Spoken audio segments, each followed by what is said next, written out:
and welcome back to yet another Video Friday. To those of you who are just now joining us for the first time, you've clicked on our weekly series where we talk about the mind, the body, and other related topics. If you're joining on the YouTube channel, make sure to hit the subscribe and notification buttons so that you know when we post a new video each and every week. We're gonna go ahead and get started today with our self-massage. So find yourself a stable wall and a tennis ball if you got one, and we'll get started when you return.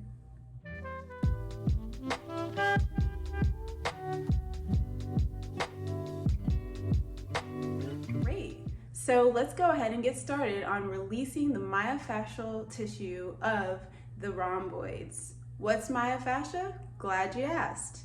Myofascia is actually a fibrous, thin layer of connective tissue that spider webs throughout the body, and it connects everything together.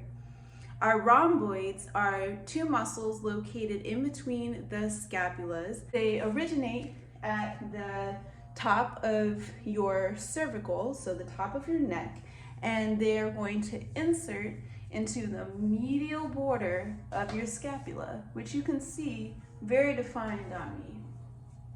Medial meaning closer to the middle of your body, and lateral meaning further away to the side or edge of your body. What happens is that very often when we are in a job or doing an activity where we have to lean forward, like say on a computer or sewing on a sewing machine, or any kind of writing or chopping or driving, anything where we have to lean forward, our shoulders begin to creep forward and round. What that does is it puts a lot of stress on your rhomboids, because your rhomboids like to be in a shortened position. That is where they're happy, that's where they're exalted, and that's where they're most comfortable. But when you're rounding your shoulders forward, you're shortening the pecs instead and lengthening the rhomboids, and that puts a lot of stress on them. Many people often suggest to first stretch and strengthen the pec muscles. You can do that by placing your hands up in a cactus pose. If you're familiar with the yoga terms, you look like a cactus doing this. And place your arms on either side of a doorway. Lean forward and feel that nice opening of the chest, that nice big stretch.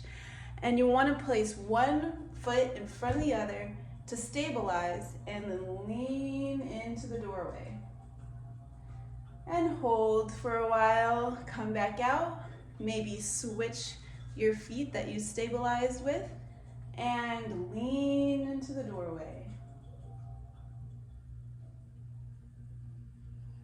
Slowly returning to center, and you'll feel a change in your chest and how it's opened up. Then you can go into the rhomboids and begin to work. Your rhomboids have trigger points along the medial border of the scapula where they attach. Those points are the best places to place the tennis ball and hold, compress them, and then move off of and release them. Grab your tennis ball, find your stable wall, and place the ball between your scapula, your rhomboids, and the wall.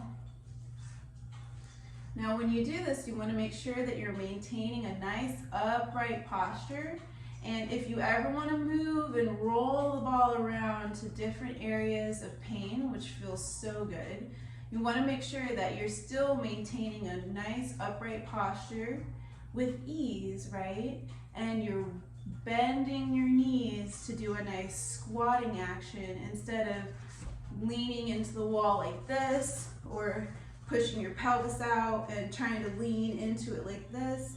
You really want to stay upright.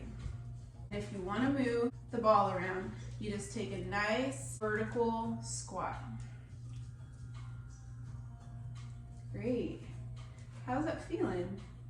You might find a spot where you want to sink in, like right here I'm on a trigger point and it is fire. Sinking into that point maintaining my posture. And if you want to add some weight to the compression, just take your arms and gently wrap them around each other and drop them at your waist. Now you want this to be a passive weight, so you don't want to be holding your arms and creating more tension up here in your neck and throughout your shoulders. So make sure that when you do the weight part, you just gently curl your arms around each other and let them hang.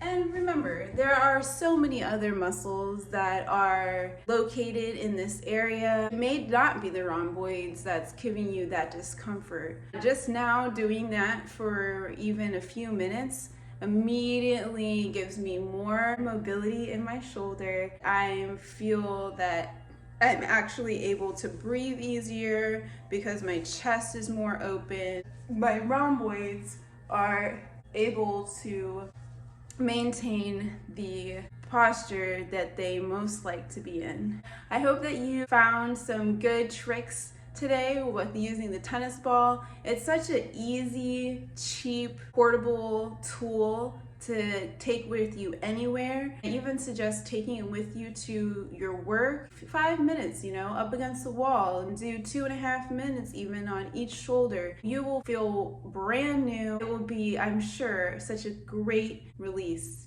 in your busy day. Thank you for watching. I encourage you to get a tennis ball. If you don't want to buy one, you can just go down to your local tennis court.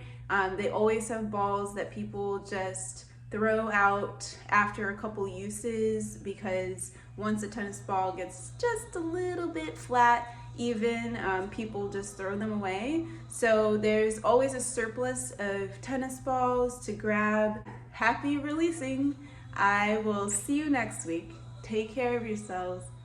And as always, love deep, breathe deeper.